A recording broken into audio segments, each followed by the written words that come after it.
Assalamu алейкум, эки бала YouTube каналынын катталуучулары. Бүгүн биз Сбермаркет деген компания тууралуу сиздер менен маалымат бөлүшүүнү чечтик. Ал жакта өзүнүн ини иштейт, ошондуктан андан иштөө графиги кандай, айлык акысы кандай жана кантип орношсо болот деген маалыматтарды сиздер менен сурап, ошону толук алып бергенге аракет кылабыз. Андыктан кеттик. Мына достор, инибиз да келип калды. Азыр ошол анча-мынча маалыматтарды бөлүшөбүз. Ушул машинаны эстеп турбайсыңбы? Mazda demiyor ekan, qancha qaldi? 3 yil burun 200 ming algan. 200 ming ya. Машинаның негизи айырмасы барбы? Кандай машина менен иштеш керек, мисалы? Жок, айырмасы да жок. Бузулбай машина кара берет. Главный Барды. Заказды ташып берсе болду, бузулбай. Машинасына. Ошончо бензин аз жесе, ошончо жакшы, э? Ой, объемна жараша. Ооба, туугандар, бул жакта таксиге окшоп лицензия алыштын кереги жок экен. Болгону майын аз жесе, ошончолук пайдалуу экен. Эң жакшысы баягы машинаны жакшы жүрүп турса эле болду. Жакшы экен. Достор, мына азыр биз машинадабыз. Азыр заказды күтүп жатабыз. Азыр инибиз кандай заказды кандай алат жана кантип жеткирет ошол жөнүндө көрсөтүп бермекчи. Азыр заказды текшерип көрөлү, э? Заказ Барбы заказ? Могу приложение менен иштейбиз. Кана? Инсташоппер деген приложение экен. Сбермаркеттин өзүнүн приложениясы да. Биякта заказдар бөлөк магазин заказдары да көрүнүп турат. Бизге өзүбүздүн официальный заказдарыбыз бар. Сеники кайсыларың? Авоська деген магазинде эки заказ. Могу Авоська деп турган ошол. Авоська деп турган эки заказ могу меники. Заказ түштү уже? Түшүп калыптыр. София Ковалевский, анан Карельский. Экөөүн принимать этебиз. Начать сборку кылат экенсиң, э? Экөөүн тең принимать этсе болот. Бияктан мына заказдын ичинде. Могуларды сатып алыш керек, э? Нан, сүт, продукт экен кыскасы. Анан экинчи заказды муну приостановить кылып, кайра экинчисин алсаң болот.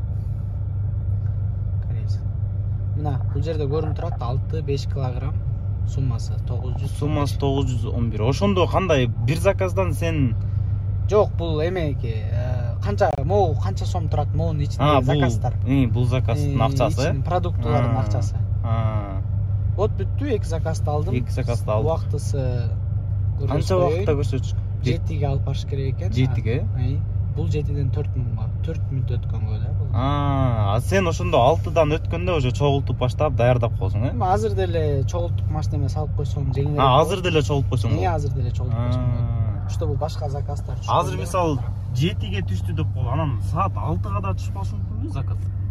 Азыр түрө эле түшө берет. Мисалы азыр 6дан 15 мүнөт өткөнгө түшө берет, 6:30га түшө берет. Азыр да 5:30га да түшүп калышы мүмкүнбү? 5:30га түшпөйт. 5:30. Убактысы бар да, жарым саат. Мисалы 6га, э? Мисалы 6дан өткөндө түшүп. Мисалы азыр 6га түшсө, сен уже чогултуп 6га жеткирип барып берсең. Эрте деле жеткирип койсоң болот. Клиенттин кабыл алуусуна жараша чаласың, каяктасың. Мына достор, оңой эле экен, бардыгы түшүнүктүү. Приложениясы оңой эле экен. Бар ичине кирсең, бардыгы тең түшүнүктүү экен. Заказды алып алат экенсиң, жана Сбермаркет өзү карта берет экен. Ичинде акчасы бар, ошол карта менен соода кылып,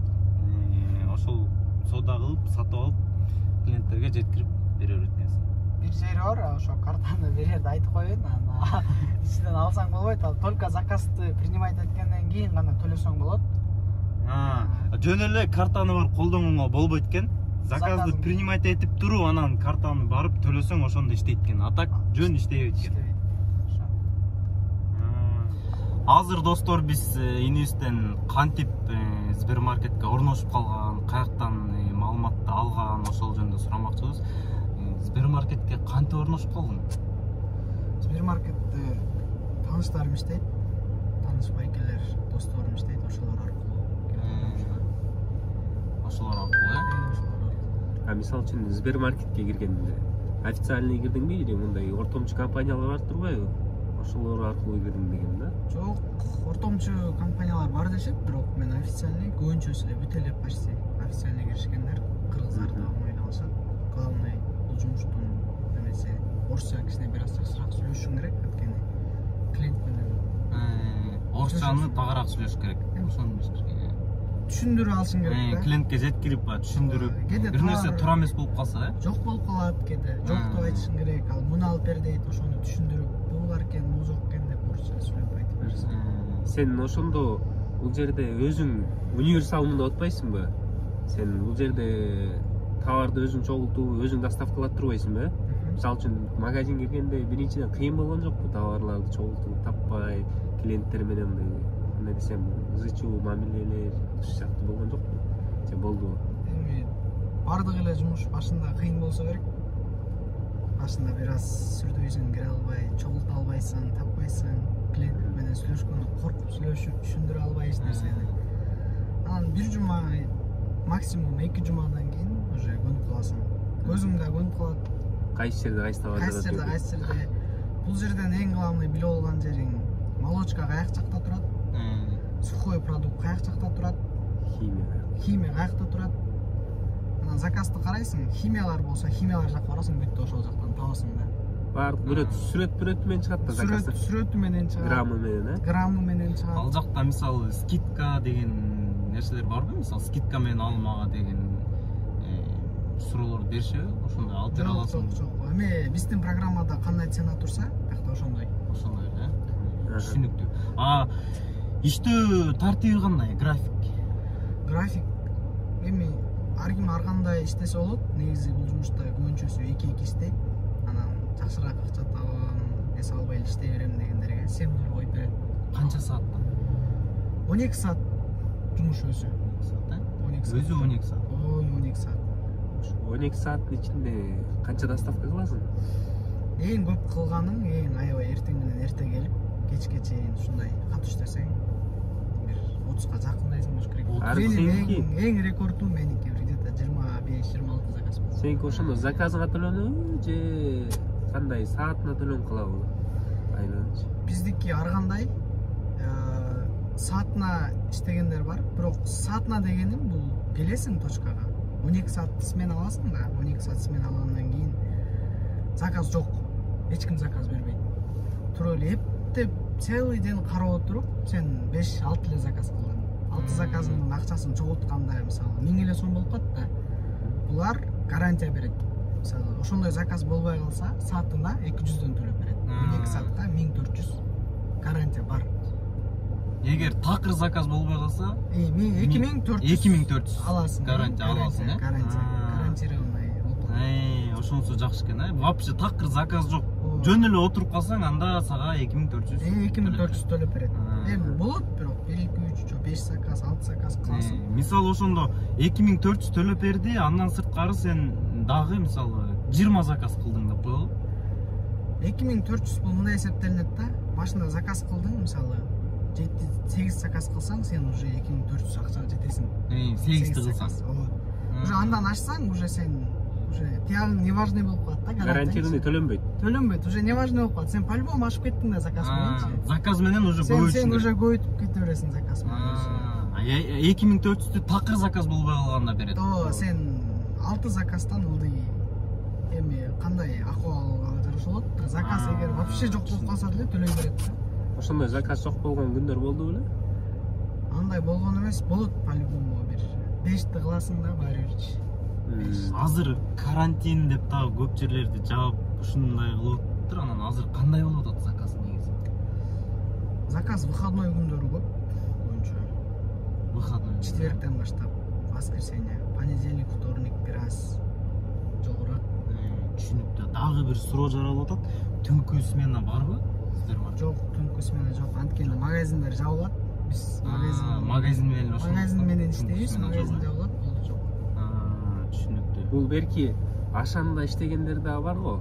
Ошолордон сеники айырмаланат экен да, сеники райондо деп атпайсыңбы? Биздики бир райондо. Бул жакта кандай айтсам, көбүнчөсү негизи бул жөөгө түзүлгөн системада. Бул мен иштеп аткан универсал жөө адамдар өзү чогултуп велосипед менен ташыш керек депчи. Бир минус жери жөө адамга деген бияктан деген 30 килограммдык заказдар чөп. 25 килограмм. Аны жеткириш оор. Бул жумуштун төлөнгөн жагы килограммына да төлөнөт. Сен чогулткан ар бир товарыңа да төлөнөт. Анан километриңе төлөнөт. Берки деливерге да караганда жакшы экен да бир чети акча жагынан. Акча жагынан бир топ эле өйдө. акча мындай акчаны зарплатаңды мисалы үчүн кармабай эле убагында төлөйбү? Бир айда канча жыл аласыз? Жумасына алам мен. Каждую Жумасына, неделю, четверг, пятница. Четверг түшпөй алса пятница өчөт. Пятница түшпөй алса. Задержка жок. Задержка болот, бирок мындай жаңы жылдан кийин бухгалтерия иштебей, каникулга кетип калганда, байрам күндөрү, байрам күндөрү, ошондой күндөргө попадать этип калганда задержка коёт. Бирок официально мүнөтүнөн калтырбай түшөт. Канча болду бул жерде иштеп атканыңыз?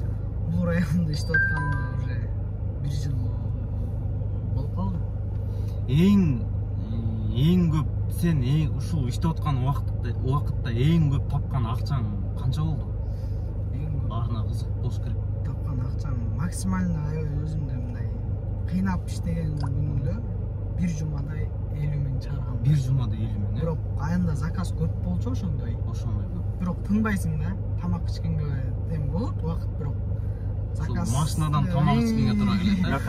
Накаду, бирок жумасына 50 миң.